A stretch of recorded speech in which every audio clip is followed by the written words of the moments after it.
Hi, this is Maurice Odhiambo, the African teacher here in Nairobi. Do you know why Kenya continues to import fertilizer? The year 2025. Do you know why we are still importing fertilizers more than 60 years after independence? Well, welcome to the story of Kenren Fertilizer Company. This company was to have been built in the late 1970s.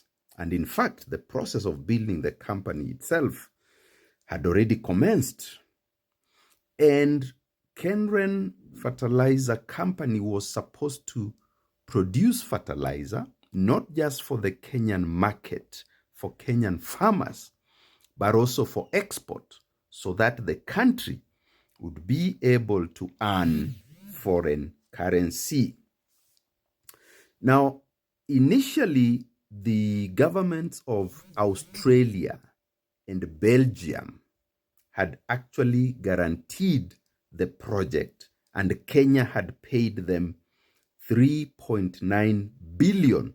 We are talking about the late 1970s, not the year 2025. So you know what 3.9 billion could possibly be in today's exchange rates. And in 2019, now listen carefully, in 2019, Kenya paid the final installment of 2.5 billion Kenya shillings to those guarantors.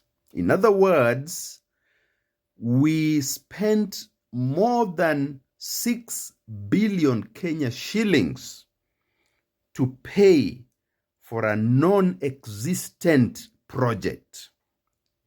And that is why Kenya continues today, 2025, to import fertilizer. The largest economy in East and Central Africa cannot produce its own fertilizer. Why? Because the elites in the 70s and 80s sabotaged the project so that they could continue to import fertilizer and make profits.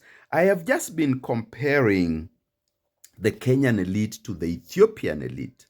The Ethiopians have just used their own money to build one of the largest hydroelectric dams in the world.